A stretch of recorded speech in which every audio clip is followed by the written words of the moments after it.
Hello, John Sichon, Rappler reporter for the Visayas at nandito po tayo ngayon sa Barangay Kamputhaw Elementary School kung saan makikita nyo medyo congested, medyo marami yung mga botante dito because there are at least around 15,000 registered voters sa Barangay Kamputhaw. Bakit tayo nandito? Mamaya si Cebu City Mayor Raymond Alvin Garcia is also going to cast his vote here. Residente siya ng Barangay Kamputhaw. At ngayon, ito yung situation natin. Marami yung mga voters na nag-iintay pa rin para sa kanilang turn para makast yung vote nila. At yung primary complaint is yung sistema nila dito dahil sa sobrang sikip ng area and even the road going here is very difficult. Makikita nyo naman yung mga senior citizen natin, nandito sila sa labas, naghihintay. Pati yung mga residente dito hanggang sa dulo, naghihintay pa rin sila. At makikita nyo naman from outside, sobrang dami kasi ng mga botante dito na hanggang sa eskinita, meron pa rin mga naghihintay kasi hindi pa nila turn para makapagboto para sa kanilang mga piniling mga kandidato. Kaya ngayon, hinihintay pa rin nila hanggang ngayon.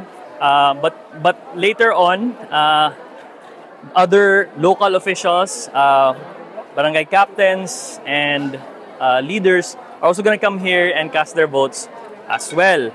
So we're just going to give you a closer look sa anong nangyayari ngayon. At this is the closest that we can get to the entrance.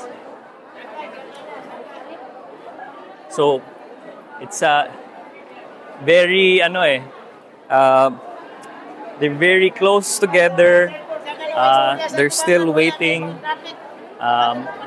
And so they're asking us actually to just stay here sa may area na to. At kahit ganito yung situation, maraming mga, of course, residents dito na nag-ano na lang ng mga barbecue. Meron din silang mga pagkain din dito. At parang nagmistulang fiesta na ang nangyayari dito sa Barangay Kamputhaw. Kaya ngayon, ito pa ang situation. Mamaya of course, we will update you kapag nag-arrive na yung iniintay natin na si Cebu City Mayor Raymond Alvin Garcia, the nephew of Cebu Governor Gwen Garcia, who will also be filing, who's casting her vote in municipality of Barili in Cebu. Kaya ngayon, of course, stay tuned for more updates sa PH vote coverage namin. Sa Rappler, we have more updates for you on our Facebook, Instagram, and other social media pages. And of course, don't forget to cast your votes as well. We have a full guide on our website, and you'll be able to find as well, there's also a guide for finding your precincts and a guide as well on who's running for the senatorial, local, and party list elections. Kaya stay tuned. Once again, I'm John Sichon, Rappler, Cebu.